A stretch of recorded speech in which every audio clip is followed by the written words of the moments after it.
yang pertama kali ke HKBP Mampang Perapatan, marilah kita mempersiapkan hati dan pikiran kita. Marilah kita bersaat teduh.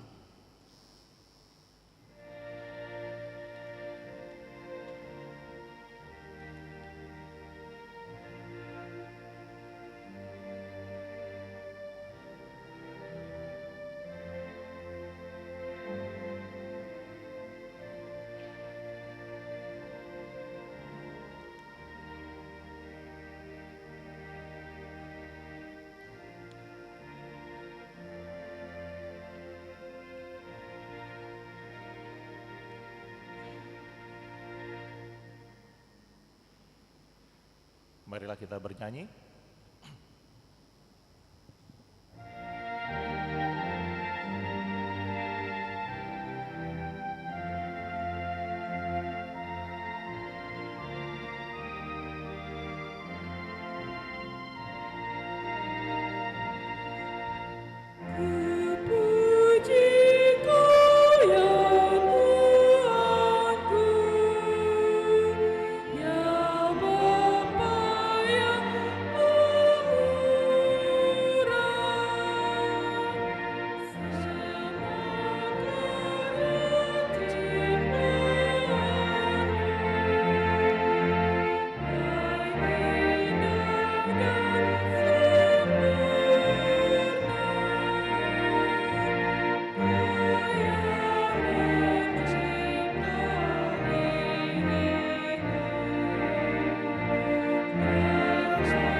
Di dalam nama Allah Bapa dan nama anaknya Tuhan Yesus Kristus dan nama Roh Kudus yang menciptakan langit dan bumi. Amin.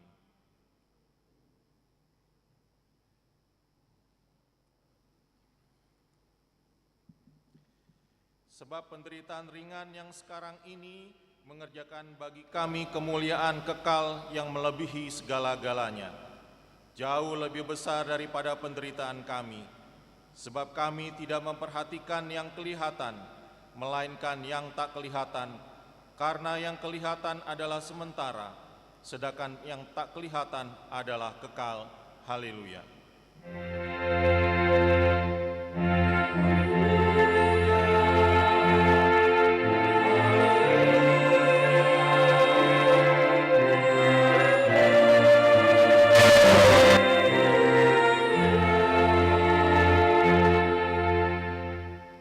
Marilah kita berdoa. Ya Tuhan Allah yang Maha Kuasa, Engkau adalah sumber penghiburan bagi orang yang berduka cita, dan Engkau adalah sumber kekuatan bagi yang lemah. Kasihanilah kami. Tataplah orang yang berduka cita dan yang kena pencobaan. Dengarlah jeritan mereka dan bebaskan mereka dari penderitaannya, supaya mereka melihat dan mengenal bahwa Engkau adalah pertolongan, perlindungan, dan pemeliharaan pada waktu pemberitaan. Di dalam Yesus Kristus Tuhan kami. Amin. Silakan duduk. Mari kita bernyanyi.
Marilah kita mendengarkan hukum Tuhan yang diambil dari hukum yang pertama. Akulah Tuhan Allahmu, seru Tuhan kita. Tidak boleh ada Allah lain kecuali Aku. Maksudnya adalah kita harus lebih takut, lebih kasih, dan lebih yakin dan percaya terhadap Allah daripada segala-galanya. Marilah kita memohon kekuatan dari Tuhan untuk melakukan yang sesuai dengan hukum-Nya. Ya Tuhan Allah, kuatkanlah kami melakukan yang sesuai dengan hukum-Mu. Amin. Marilah kita bernyanyi.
Marilah kita merendahkan diri untuk mengaku dosa kita.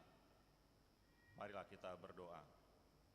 Ya Allah Bapa kami yang di sorga, Engkau mengampuni dosa kami orang yang hina dan tercela ini di dalam anak kesayangan-Mu. Kasihanilah kami, orang yang berduka cita yang berdosa ini. Nyatakanlah di dalam hati dan jiwa kami ini akan keampunan segala dosa dan kesalahan kami itu. Karuniakanlah Roh Kudus bagi kami untuk memberi kekuatan, keteguhan, dan ketetapan hati, supaya iman kami tidak tergoyahkan. Bimbing dan ajarlah kami, ya Tuhan, agar kami benar-benar dan sungguh-sungguh menyerahkan diri, hati dan jiwa kami kepadamu saja, sebagai korban yang hidup dan yang kudus, oleh sebab anak-Mu Yesus Kristus, Tuhan kami. Amin.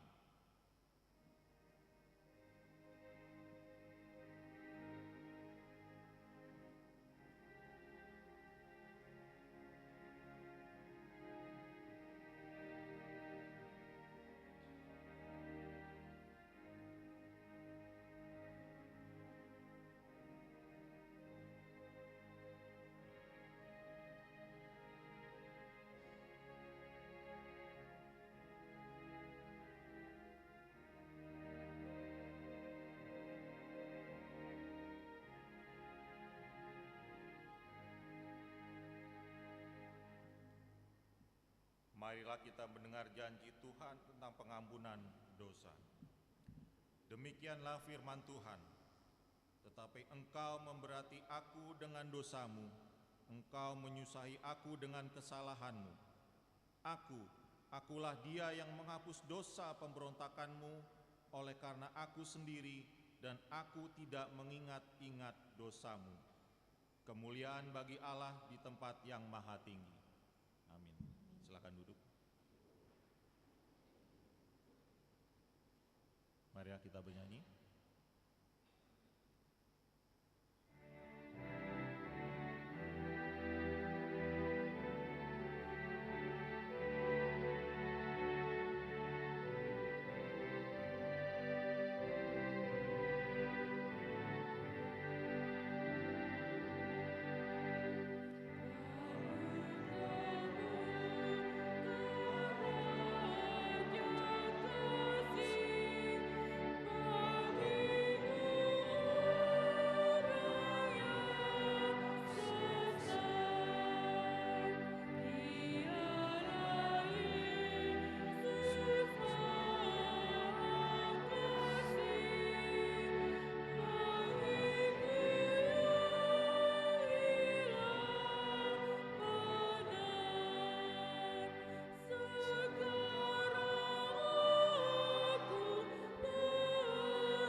Marilah kita mendengarkan firman Tuhan yang ditetapkan untuk hari Minggu ini, diambil dari Markus 9 ayat 38 sampai 50.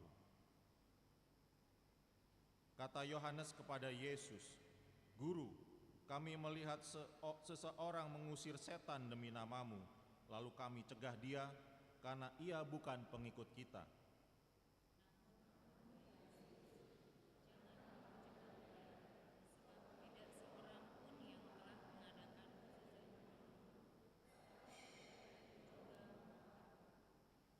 Siapa yang tidak melawan kita, ia ada di pihak kita.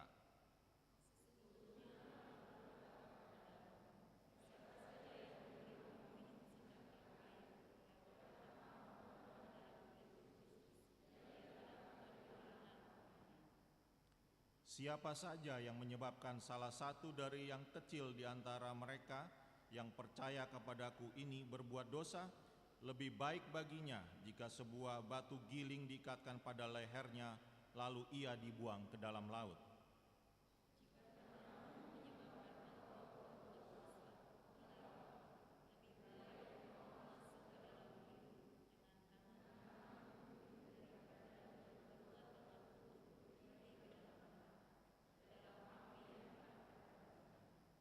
Di tempat itu ulat-ulatnya tidak mati dan api tidak terpadamkan.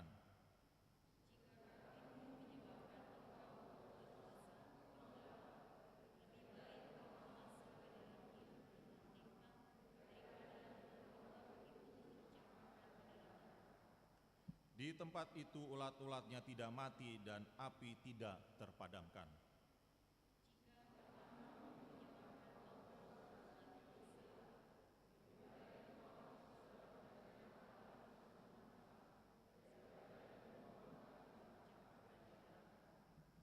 Di mana ulat-ulatnya tidak mati dan api tidak terpadamkan.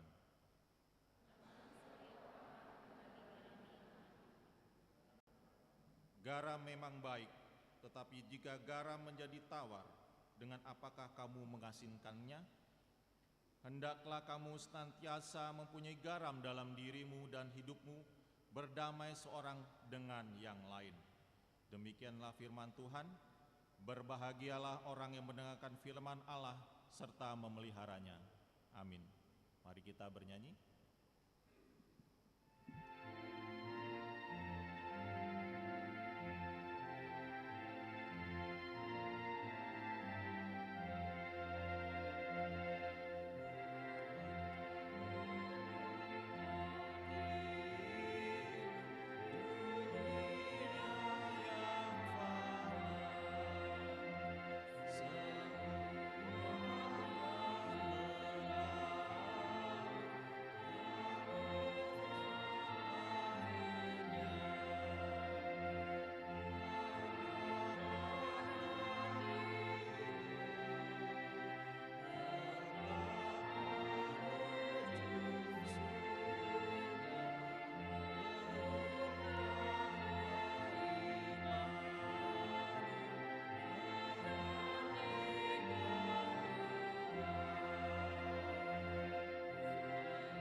Marilah kita bersama-sama mengaku iman kepercayaan kita sebagaimana teman-teman seiman di seluruh dunia.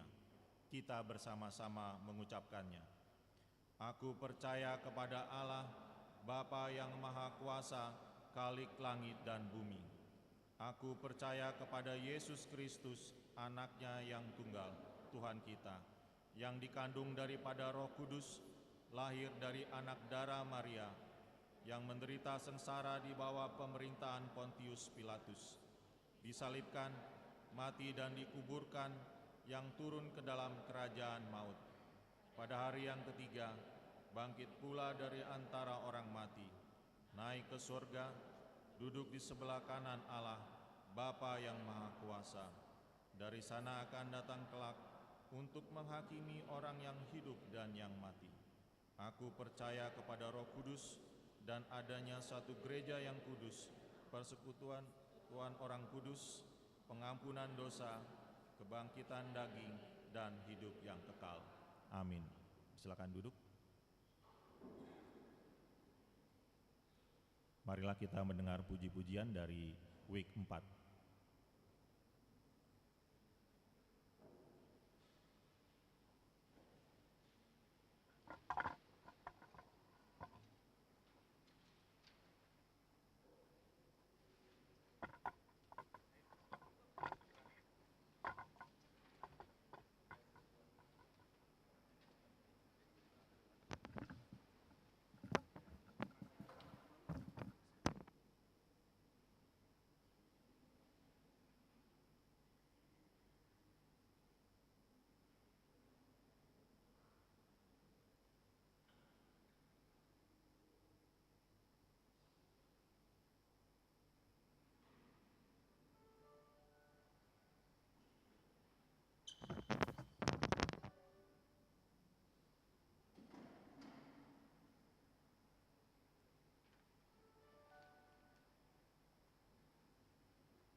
Marilah kita mendengarkan warta jemaat untuk minggu ini.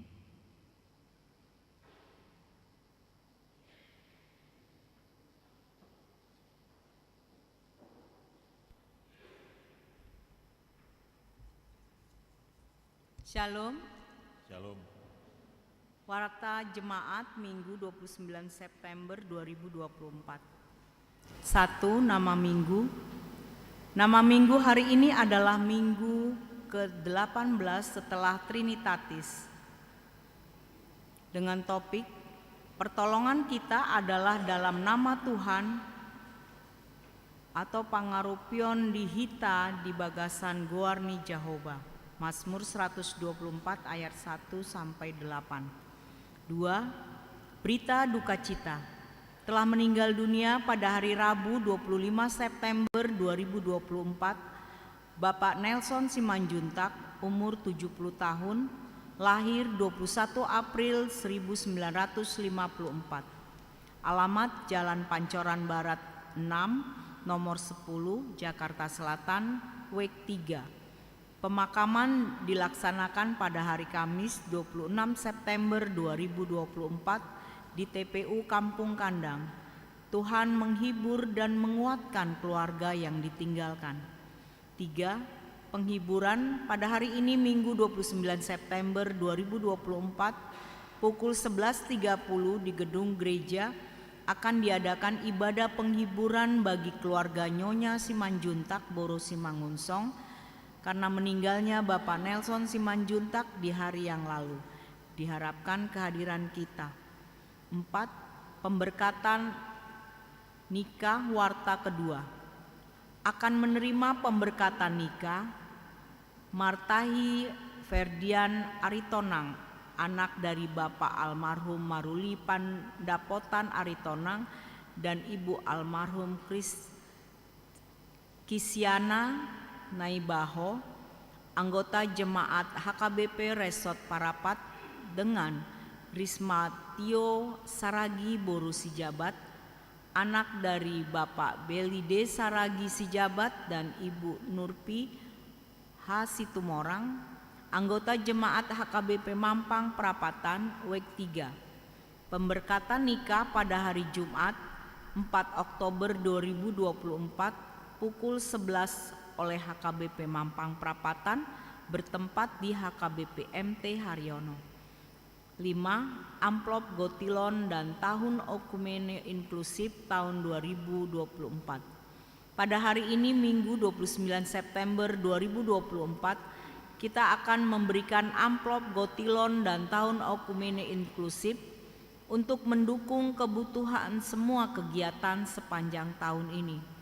Amplop akan diserahkan setelah bersalaman di kotak yang sudah disediakan. 6. Ibadah Minggu Keluarga. Di minggu pertama bulan Oktober pada hari Minggu tanggal 6 Oktober 2024 akan diadakan ibadah Minggu Keluarga. Ibadah bahasa Indonesia pukul 7 dan ibadah bahasa Batak pukul 9.30. Setiap keluarga diharapkan duduk bersama, turut serta dalam pelayanan KUR dan mendaftar kepada Situawek, dan kita akan menyerahkan persembahan bulanan atau tahunan. Amplop disediakan. 7. Retret kaum lansia dan Inahana HKBP Mampang Prapatan. Pada hari Rabu sampai dengan Kamis 16-17 Oktober 2024 bertempat di Kinasi Sukabumi akan diadakan retret kaum lansia dan Inahana HKBP Mampang Prapatan. Diberitahukan kepada kaum lansia dan Inahana untuk dapat mengikuti kegiatan tersebut. Untuk informasi dan pendaftaran dapat menghubungi Nyonya Pesiboya Boru Tampu Bolon. 8. Pertukaran pelayan liturgis Resort Mampang Prapatan.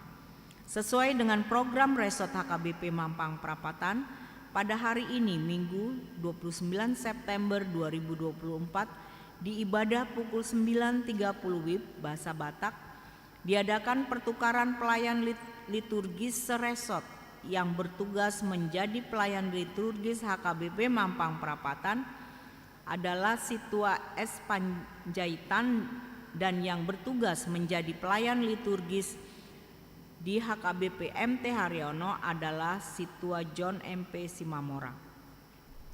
9. Ibadah pertukaran pelayan firman Distrik 8 DKI Jakarta. Pada hari Minggu 6 Oktober 2024 akan dilaksanakan pertukaran pelayan firman se-HKBP Distrik 8 DKI Jakarta. Kegiatan ini diikuti oleh Pendeta Resort, Pendeta Robert S. Pandiangan MTH, yang bertugas melayani di HKBP Resort Sutoyo, dan Pendeta Fungsional, Pendeta Suryani Ida Sihite STH, yang bertugas melayani di HKBP Resort Pasar Minggu. Dan yang bertugas melayani di Gereja HKBP Mampang Perapatan adalah Yahazil Panjaitan MSI di ibadah pukul Pendeta Yahazil Panjaitan MSI di ibadah pukul 7 WIB bahasa Indonesia, dan Pendeta Henry J. Manalu STH di ibadah pukul 9.30 WIB bahasa Batak. 10. Jadwal ibadah tengah minggu. Diberitahukan bagi warga jemaat HKBP Mampang Perapatan dapat melihat jadwal dan pelayan ibadah tengah minggu di Gereja HKBP Mampang Perapatan yang terlampir di dalam warta. 11. Partangyangan Week. Hari Selasa 1 Oktober 2024 pukul 19.30 akan diadakan kebaktian WEK di WEK 1 di tuan rumahi keluarga pengurus WEK 1 di GSG, WEK 3 di tuan rumahi keluarga S. Pardosi Boru Tamba di Konsistori, WEK 5 di tuan rumahi keluarga Hana Pitupulu Boru Nababan di ruang sekolah minggu kecil. Marilah kita menghadiri kebaktian tersebut secara khusus jemaat WEK 1, 3, dan 5. 12. Bazar Gotilon dan Tahun Okumene Inklusif. Dalam rangka mendukung kegiatan Gotilon dan Tahun Okumene Inklusif akan diadakan penggalangan dana dalam bentuk bazar untuk setiap WEK dan kategorial. Marilah kita turut mendukung dan berpartisipasi dalam kegiatan tersebut. Jadwal tanggal 6 UMKM. 13. Simponi Lasni Roha. Panitia Pesta Gotilon dan Tahun Okumene Inklusif HKBP Mampang Perapatan akan mengadakan Simponi Lasni Roha pada hari Jumat 4 Oktober 2024 pukul 19 WIB. Acara ini akan dimeriahkan oleh artis-artis ibu kota antara lain Victor Huta Barat, Rani Simbolon, dan Dorman Manik. Diberitahukan kepada jemaat untuk berpartisipasi dan mendukung acara tersebut dengan melakukan pembelian tiket.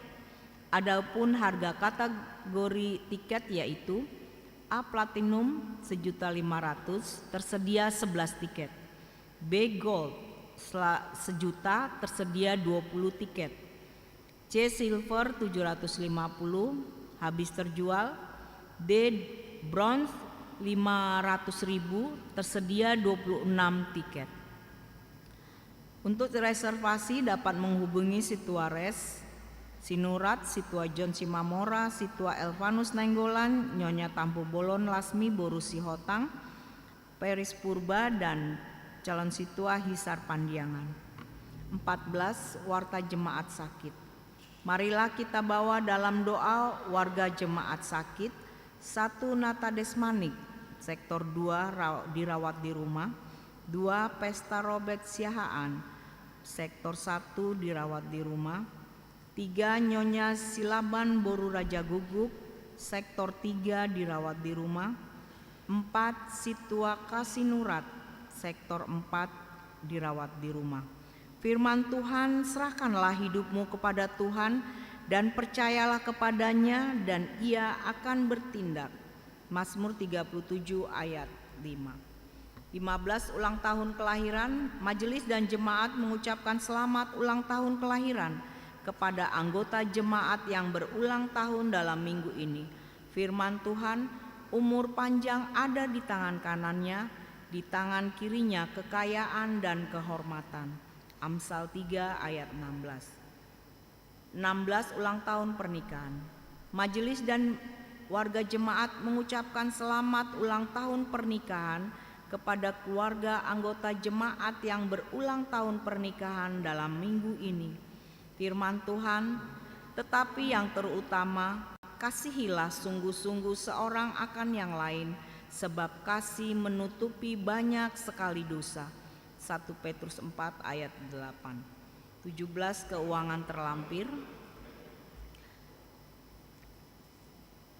Persembahan, ucapan syukur dan yang lainnya dapat kita baca di lembaran warta ini. Demikian warta jemaat minggu ini, Tuhan memberkati.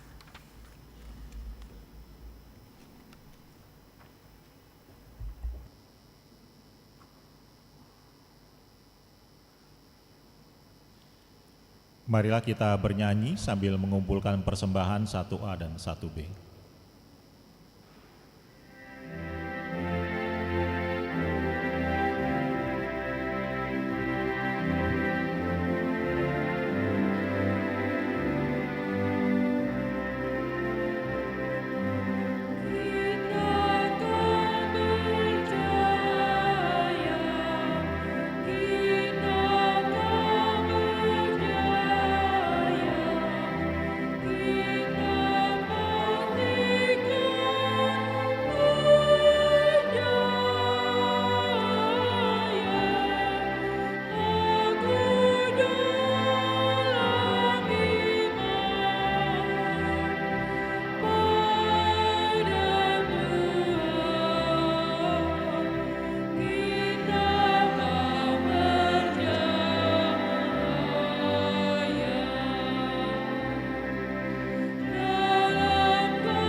kita pastilah berjaya. Aku dalam iman pada Tuhan, kita akan berjaya.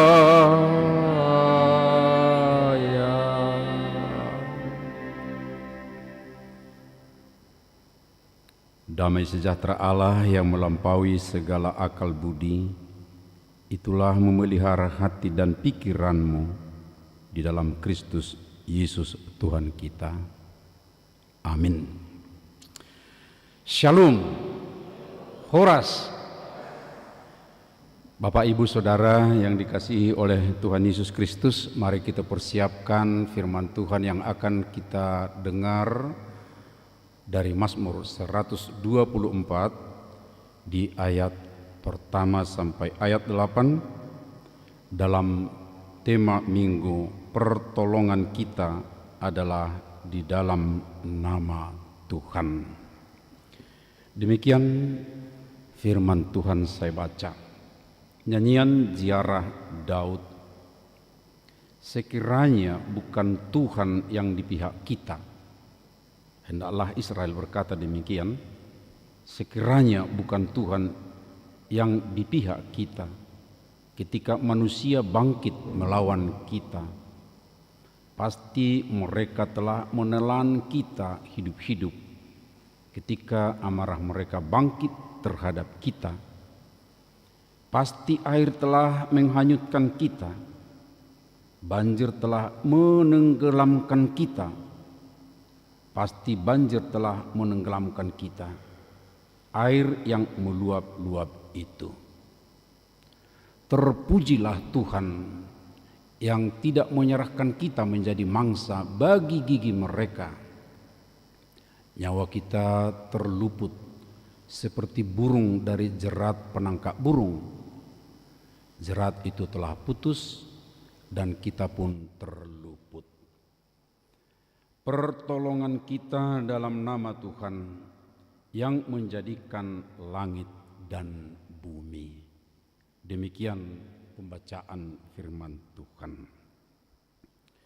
Saudara-saudara yang dikasihi oleh Tuhan Yesus Kristus,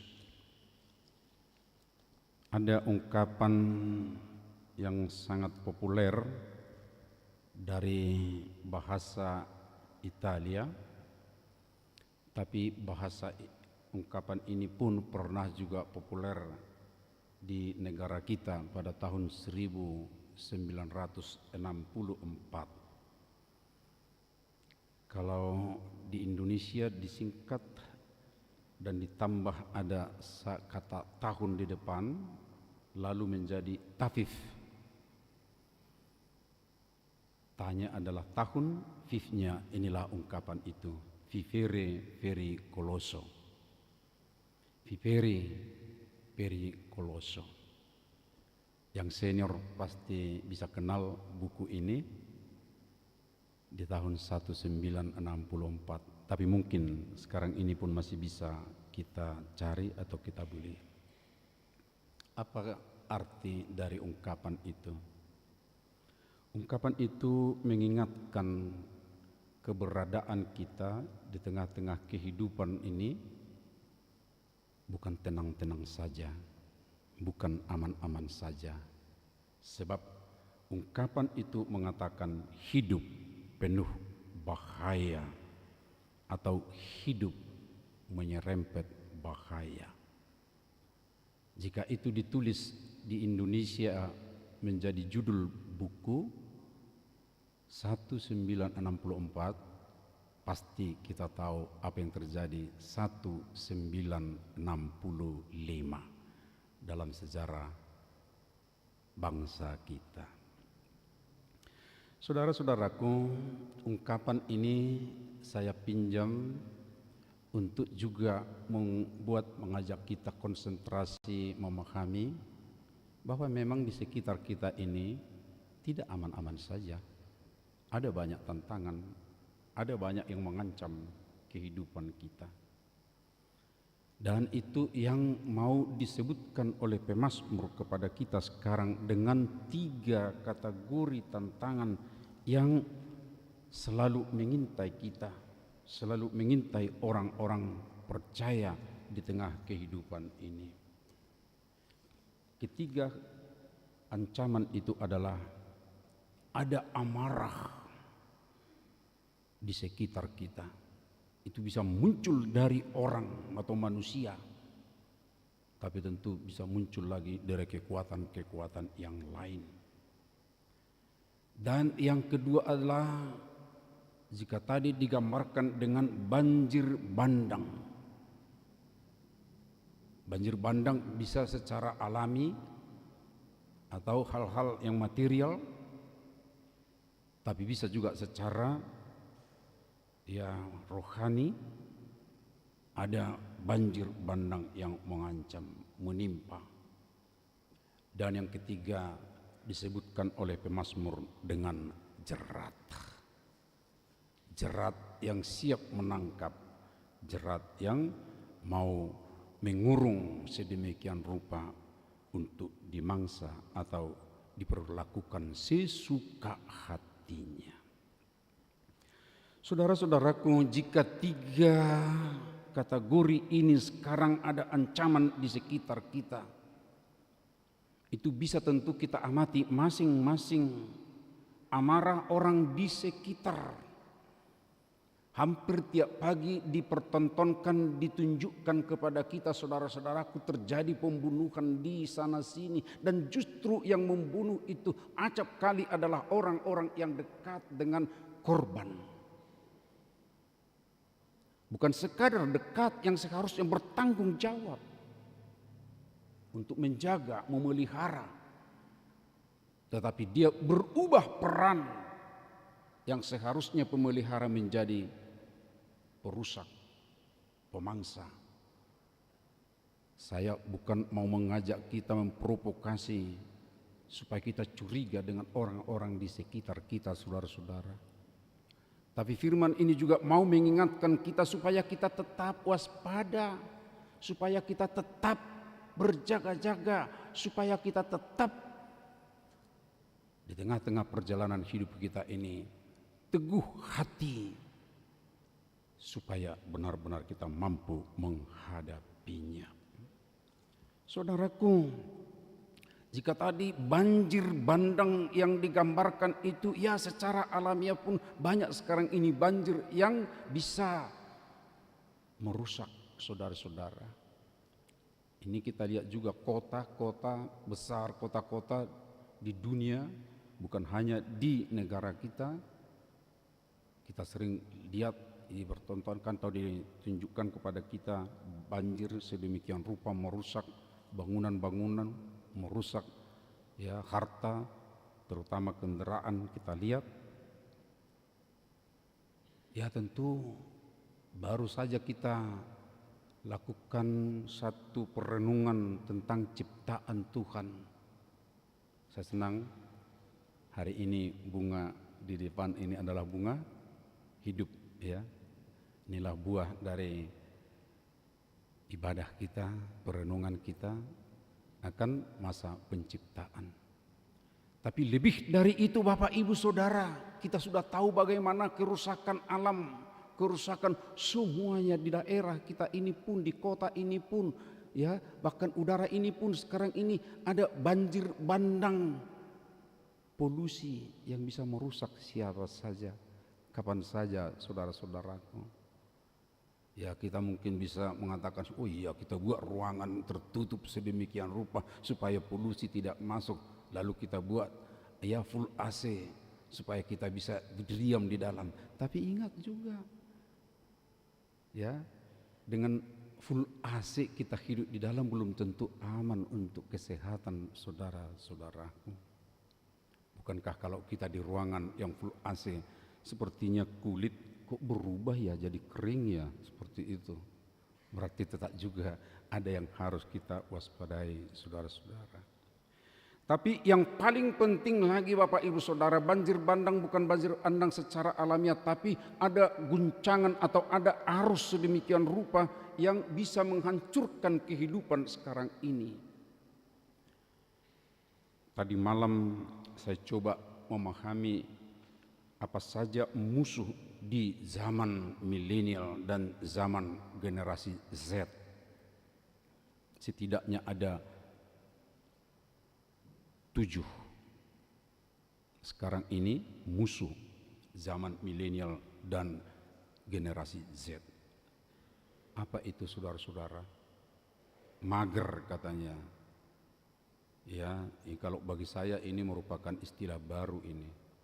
Tapi untuk yang muda-muda sudah biasa ini. Dan bukan sekadar istilah saudara-saudaraku, tapi ini menjadi ya mungkin kebiasaan orang tertentu sekarang ini.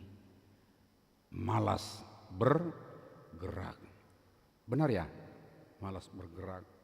Ya kalau dulu kita dengar udah PW katanya gitu kan, posisi wena nggak mau lagi bergerak. Tapi rupanya PW itu yang sekarang disebut dengan mager, wah ini sepertinya menjadi tren bagi orang-orang tertentu. Tapi tahu Bapak Ibu Saudara, ketika ini sudah menjadi kebiasaan dalam diri seseorang, ya minat, motivasi untuk kemajuan diri sendiri semakin berkurang, saudara-saudara. Ya, motivasi untuk mengoptimalkan potensi yang ada pada dirinya semakin berkurang.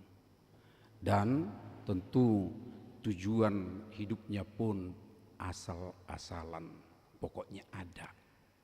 Tidak lagi optimal, saudara-saudara. Yang kedua, kehilangan jati diri, kehilangan tujuan. Karena ya tentu efek dari yang tadi juga. Yang ketiga, ini musuh yang ketiga, ya suka yang instan, suka yang cepat saji, ya. Dan saudara-saudaraku, Bapak Ibu, ini juga sudah kita lihat soal makanan, ya yang cepat-cepat saja, ya yang mudah dicapai saja, seperti itu. Dan biasanya kalau sudah seperti ini tetap juga kurang maksimal Bapak Ibu Saudara.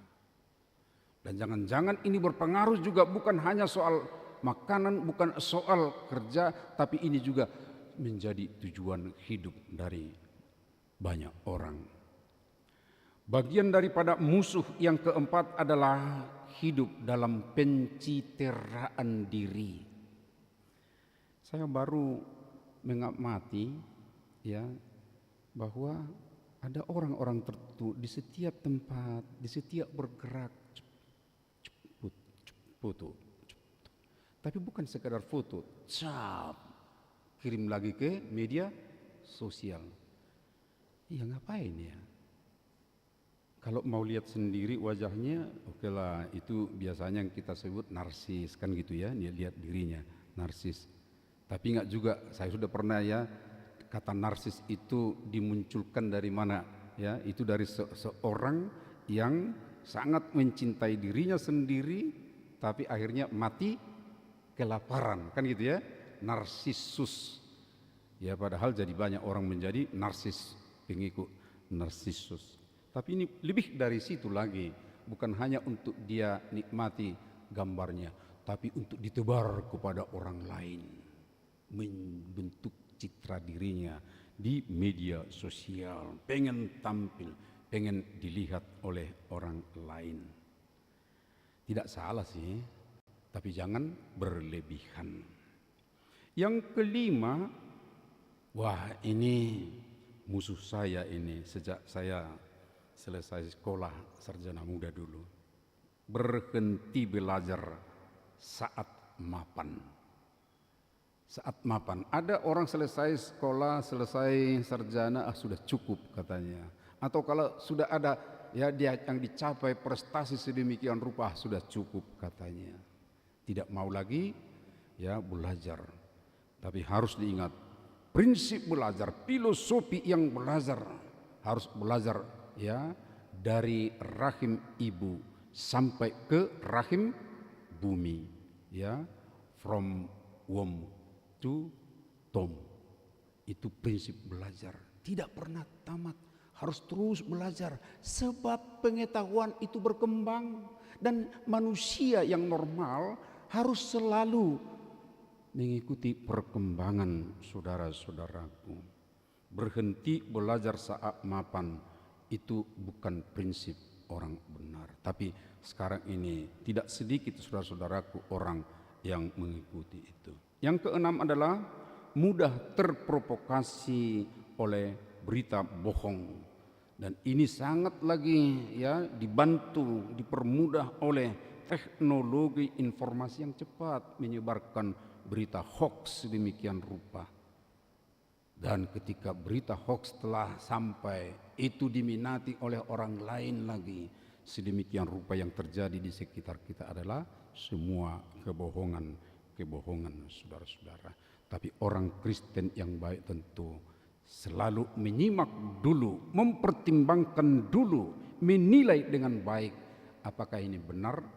Ketika ada nilai kebenarannya, lalu baru kita beritakan. Yang ketujuh, ini musuh zaman milenial dan generasi Z adalah gaya hidup hedonisme,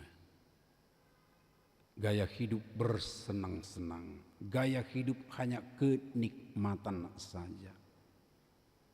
Hanya yang nikmat-nikmat saja, tantangan sepertinya tidak disenangi lagi. Padahal hidup ini sebenarnya di tengah kehidupan kita ini penuh dengan tantangan. Dan itulah kita kembali kepada tadi. Di tengah dunia ini ada banyak ancaman, ada banyak bahaya. Ya, vivere pericoloso. Dan pemazmur juga ingatkan, ada amarah di sekitar kita, ada banjir bandang di sekitar kita, dan yang kemudian ada jerat saudara-saudaraku. Ya, ini tadi digambarkan seperti burung yang dijerat sedemikian rupa, ada jeratnya. Lalu nanti ketika dia melihat ada makanan sedemikian rupa, dia masuk ya, tapi dia tidak sadari ada jerat. Lalu ketika mematok makanannya itu, lalu dia kejepit atau kejerat, lalu tidak bisa lagi keluar, kemudian dia dikuasai oleh yang punya jerat itu, saudara-saudara. Jerat itu sekarang bukan seperti jerat pakai tali lagi, saudara-saudaraku, kalau untuk untuk burung atau jenis lain. Tapi jerat itu sekarang ini adalah hal-hal yang manis, hal-hal yang indah. Katakanlah ini kembali sebab kita masih baru diingatkan. Judi, ya. Awalnya kita, wah ini kan main-main, ini kan ya untuk iseng-iseng saja, supaya jangan tertidur ya, ada permainan katanya. Tapi kemudian terjerat sedemikian rupa saudara-saudara. Hancur semua. Setelah hancur baru sadar. Kalau mau sadar lagi ya. Dan kalau sadar saja itu juga belum bisa baik, harus berubah, harus keluar sebenarnya. Nah saudaraku, ketika kita diingatkan bahwa di sekitar kita ini ada ancaman, ada bahaya yang menyerempet kita, lalu bagaimana saudara-saudaraku? Pemazmur mengatakan hanya ada satu penolong yang agung, hanya ada satu yang dapat menolong kita dari keadaan itu. Indah sekali tadi lagu yang dinyanyikan oleh saudara kekasih kita dari sektor 4 ya. Sektor 4. Hanya Yesus jawaban hidupku. Kala ku cari damai, kala ku cari ketenangan, jawabannya hanya Yesus jawaban hidupku. Dan itu juga adalah saudara-saudaraku yang dikatakan oleh pemazmur ini sekarang kepada kita. Di tengah-tengah keadaan seperti itu dikatakan bahwa pertolongan kita dalam nama Tuhan. Dan kemudian dia juga mengatakan bahwa ketika ada jerat, justru dia yang memutuskan. Jerat itu telah putus dan kita pun terluput, katanya. Dan di tengah-tengah keadaan tadi ada amarah di sekitar, ada banjir bandang di sekitar, justru dikatakan Tuhan ada di pihak kita. Ungkapan-ungkapan ini Bapak Ibu Saudara perlu kita perhatikan dengan baik. Dia di pihak kita, Tuhan di pihak kita. Kalau ada tentunya Bapak Ibu Saudara ya perperangan atau ada perselisihan, pasti ada di pihak sana, ada di pihak sini. Lalu kalau kita di pihak sini, ya kita lihat kekuatan kita. Ya di sana musuh, di sini kita. Di sana ada yang seram-seram, ada amarah, ada jerat, ada lagi ya banjir yang bisa merusak sedemikian rupa, daya rusaknya hebat. Lalu kita bagaimana ya? Oh iya, ada Dia yang di pihak kita, berada di pihak kita. Siapa Dia? Ya tentunya tidak asal-asalan kan yang di pihak kita kan, supaya kita bisa menghadapi, supaya kita mampu menghadapi. Yang di pihak kita itu adalah Tuhan. Siapa itu Tuhan? Perhatikan Bapak Ibu Saudara bagian akhir dari Mazmur itu. Dia adalah yang menjadikan langit dan bumi. Aku percaya kepada Allah. Apalagi lanjutannya Bapak Ibu Saudara, pengakuan iman kita. Aku percaya kepada Allah Bapa, Halik, langit dan bumi. Tapi saudara-saudara yang muda tahu arti Halik? Halik langit, Halik itu adalah pencipta. Jadi dua kata ini acap kali kita pertukarkan memang ketika pengakuan iman rasuli. Aku percaya kepada Allah Bapa, Halik langit dan bumi, atau pencipta langit dan bumi. Dan di terjemahan kedua ini dipakai adalah menjadikan langit dan bumi. Bayangkan Bapak Ibu Saudara, dan ini sadari, akui, Dia adalah pencipta langit dan bumi. Berarti Dia adalah pemiliknya. Dia yang tahu keberadaan semua yang ada di bumi ini. Berarti kekuatannya melampaui semua kekuatan yang ada di tengah dunia ini. Kita berada di pihaknya, atau Tuhan dalam pihak kita. Dan kemudian ketika kita berkata bahwa Dia adalah di pihak kita, pernah pasti tentu kita mendengar bagaimana pemazmur dalam Mazmur 118 di ayat 6. Tuhan di pihak kita, aku tidak dalam ketakutan. Ya, Tuhan ada di pihakku, aku tidak dalam ketakutan. Ada yang menenteramkan jiwaku. Ada yang memberi kepadaku kuasa untuk mampu menghadapi situasi. Maaf Bapak Ibu Saudara, kalau kita tidak mempunyai kekuatan ketika berhadapan dengan musuh atau seteru, gambaran tadi sudah kita coba perhatikan, pasti ketika berhadapan akan gemetar sedemikian rupa.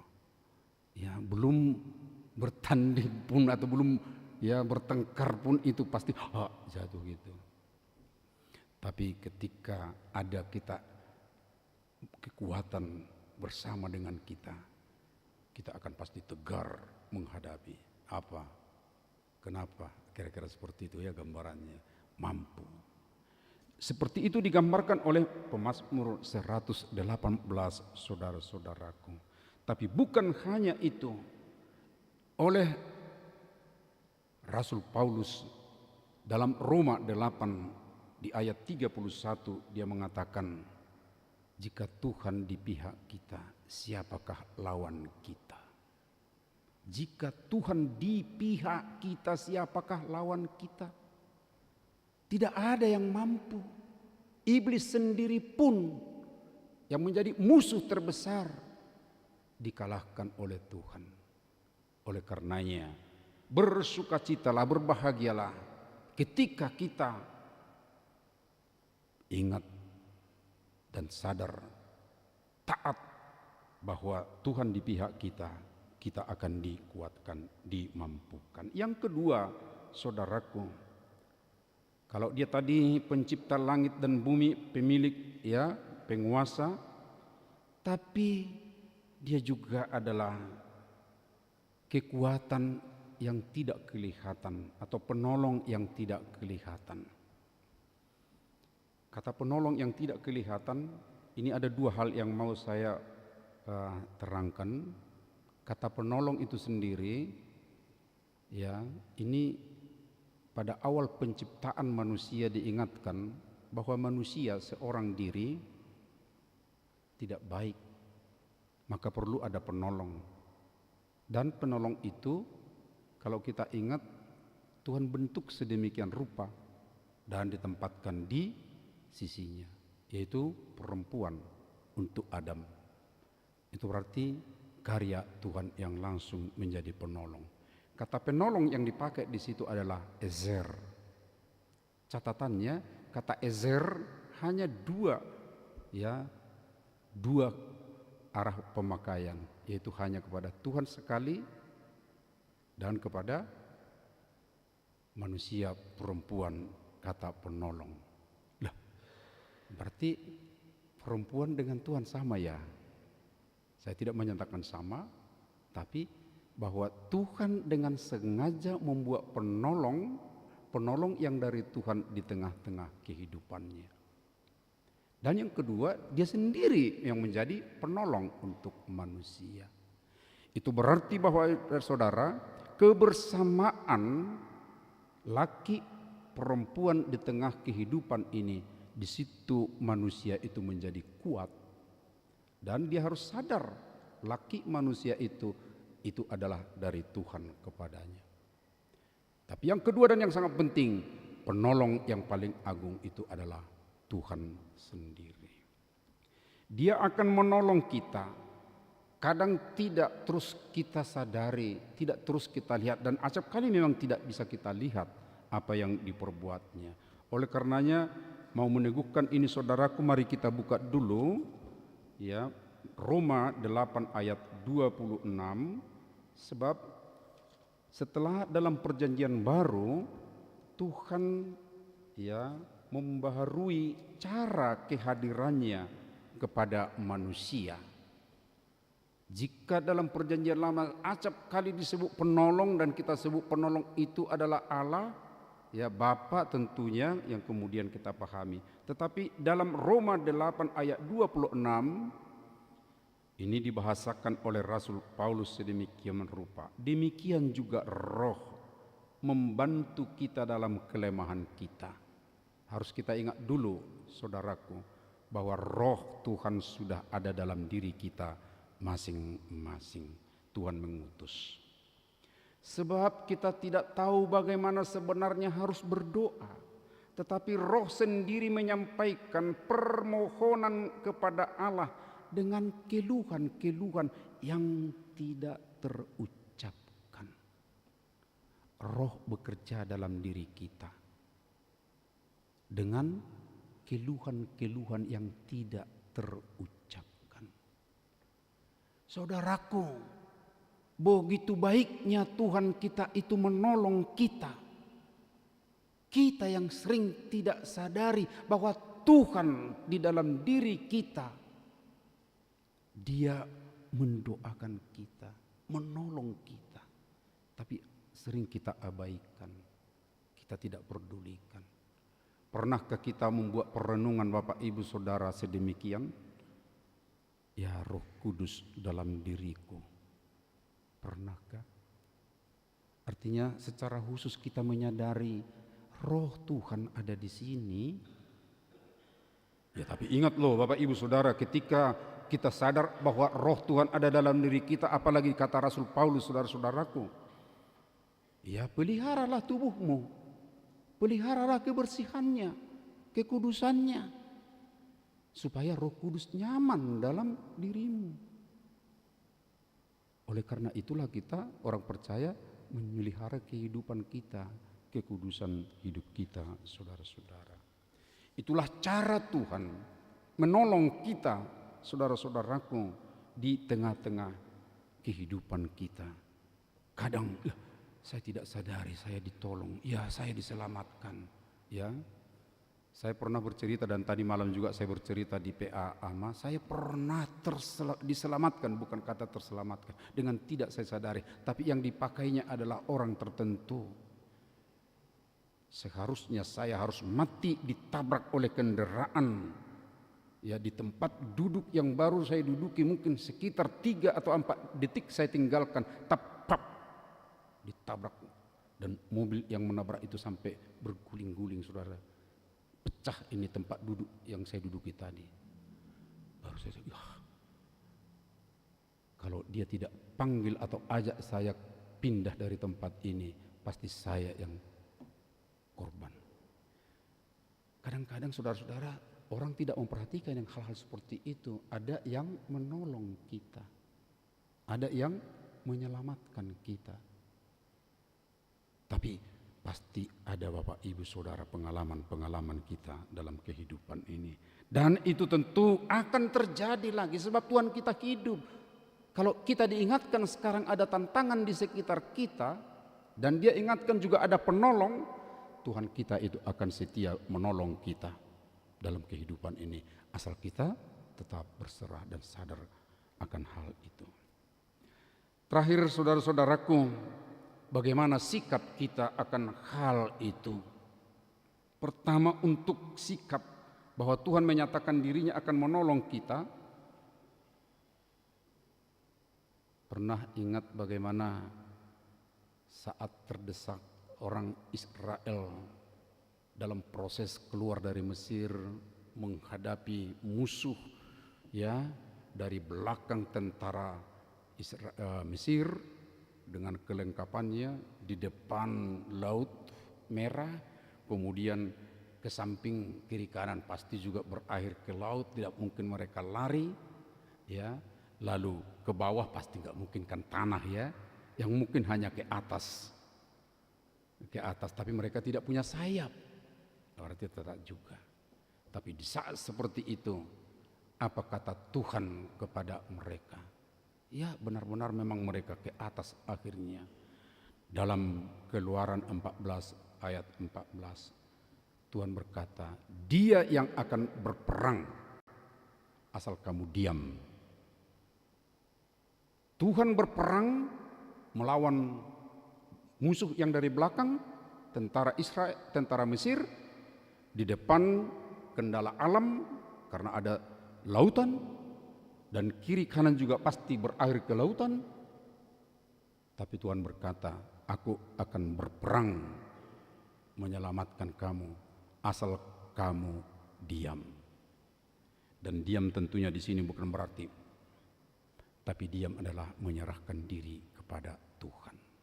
Penyerahan diri kita ini Bapak Ibu Saudara yang perlu dan dituntut, diinginkan oleh Tuhan. Kita tidak menggurui Tuhan, tidak mengajari Tuhan, tapi kita menaati Tuhan. Dan ketika itu dilakukan, muncullah apa yang dielu-elukan oleh pemazmur di sini. Apa itu saudara? Dia penolongku, katanya. Terpujilah Dia, terpujilah Tuhan. Tapi saudara, ini pun harus kita ingat, bukan hanya dalam kata-kata saja atau hanya nyanyian saja. Terpujilah Tuhan, haleluya. Wah, ungkapannya begitu semarak sedemikian rupa. Ya, bertepuk tangan lagi. Ya, tidak salah sih bernyanyi itu memang perlu. Tapi tanda kita memuliakan Tuhan sungguh-sungguh bukan hanya di mulut, tapi juga dalam aksi sehari-hari, perbuatan kita sehari-hari, kehidupan yang memuliakan Tuhan, menghargai Tuhan.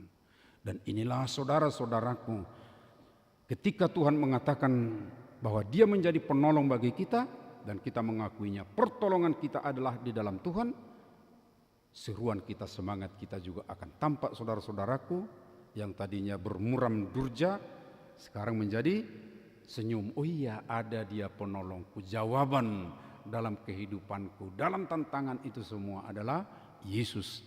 Dan tentunya kita pun semangat untuk menapaki jalan ini. Saudaraku, ada tantangan dalam hidupmu, ada pergumulanmu sekarang ini. Ayo, sekarang ingat, Tuhan itu mampu menolong kita. Dia mau menolong kita dan ada di dalam diri kita. Sekarang sadari dan serahkan dirimu kepadanya, maka kamu akan diubahkan, semangatmu akan dinyalakan. Dan ketika semangatmu dinyalakan, ya tentunya aktivitasmu pun akan semakin baik. Tuhan memberkati kita. Amin. Terpujilah Engkau Bapa Surgawi yang menjadi penolong bagi kami. Bukan hanya orang-orang percaya di zaman dulu, tapi terlebih lagi kami, sebab di dalam Anak-Mu Yesus Kristus keselamatan sudah ada, dan Kau juga mengutus Roh-Mu dalam diri kami masing-masing.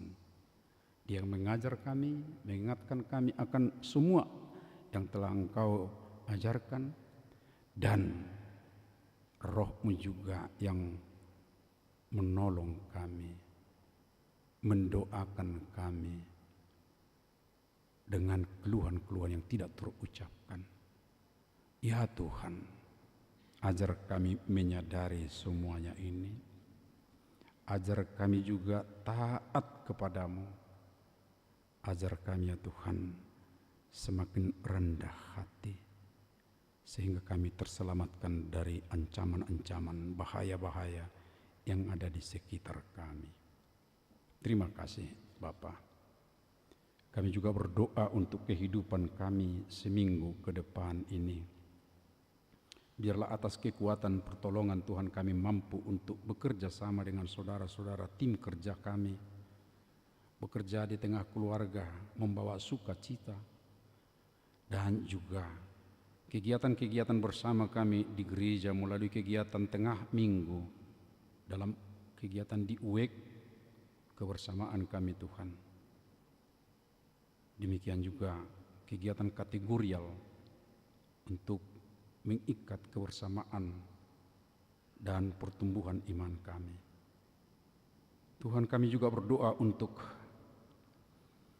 saudara-saudara kami yang berulang tahun kelahiran. Ada 17 orang. Doa kami ya Tuhan sesuai dengan kehendak-Mu, agar umur yang panjang, kesehatan, bahkan kehormatan pun anugerahkanlah kepada mereka, sebagaimana Tuhan mengatakan dalam firman-Mu yang ditujukan kepada mereka berulang tahun minggu ini. Juga yang berulang tahun pernikahan ada 4 keluarga.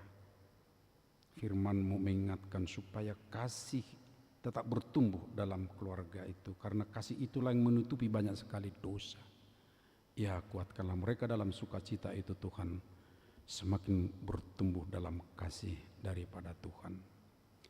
Ya Tuhan, kami juga berdoa untuk saudara kami yang berduka, yang ditinggal oleh almarhum Bapak Nelson Simajuntak.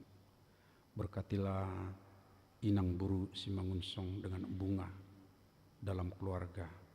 Dan hari ini juga akan ada penghiburan dari jemaat-Mu. Biarlah itu menjadi peneguhan supaya mereka teguh tetap imannya kepadamu Tuhan dan sukacita.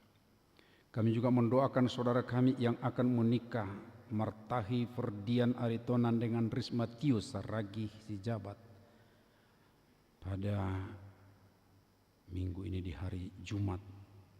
Tuhan, atas berkat-Mu terbentuk rumah tangga, dan biarkanlah mereka bersama denganmu supaya keluarga mereka berbahagia.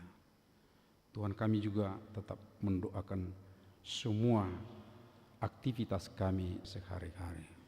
Kerinduan kami baik untuk pekerjaan, Tuhan anugerahkan. Kerinduan untuk pasangan hidup, tunjukkanlah ya Tuhan. Dan demikian juga kerinduan untuk kelahiran anak dalam keluarga, ya Tuhan, sebab Engkaulah yang memberikan anugerah anak cucu. Biarlah atas berkat-Mu itu mereka boleh menerimanya. Terima kasih ya Bapa, kami serahkan semuanya ke tangan-Mu, hanya di dalam anak-Mu Yesus Kristus, Tuhan kami yang hidup. Terpujilah Engkau Bapa. Amin. Mari kita memuji Tuhan dari pujian kita, buku nyanyian HKBP 695, bait yang pertama dan seterusnya, seraya kita menyerahkan persembahan kita.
Marilah kita berdoa untuk menyerahkan persembahan kita kepada Tuhan.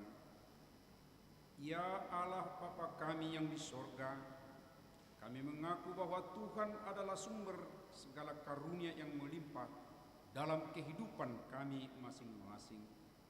Sebagian daripada karunia itu kami serahkan kembali sebagai persembahan kepada Tuhan. Terimalah dan berkatilah persembahan umat-Mu ini, agar dapat kami pergunakan untuk pekerjaan dan pelayanan kerajaan Tuhan di dunia ini. Bukalah hati kami untuk mengenal betapa banyak berkat dan karunia yang kami peroleh dari Tuhan, supaya kami senantiasa bersyukur kepadamu. Di dalam nama Yesus Kristus Tuhan kami. Amin.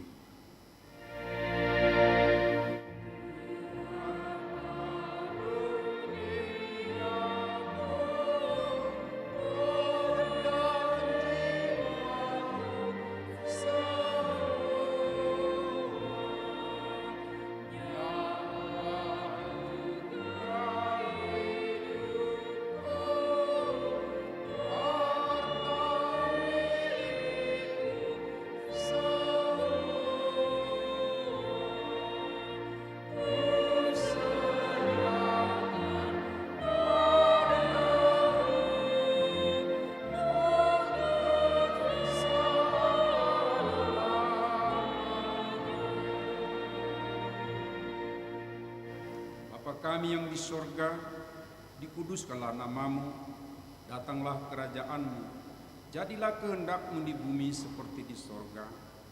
Berikanlah kami pada hari ini makanan kami yang secukupnya, dan ampunilah kami akan kesalahan kami, seperti kami juga telah mengampuni orang yang bersalah kepada kami.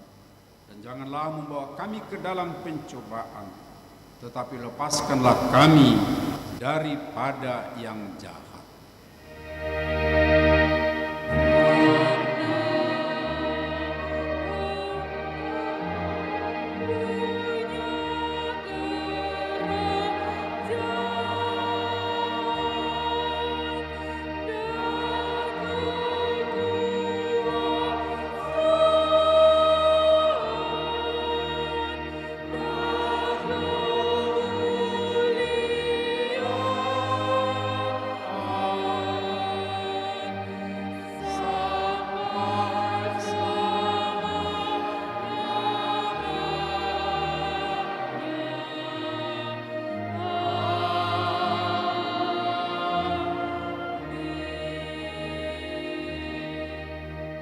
Jemaat yang dikasihi Tuhan Yesus Kristus, pulanglah dalam sejahtera dan terimalah berkat-Nya. Tuhan memberkati engkau dan melindungi engkau. Tuhan mengarahkan wajah-Nya kepadamu dan memberi engkau kasih karunia. Tuhan menghadapkan wajah-Nya kepadamu dan memberi engkau damai sejahtera.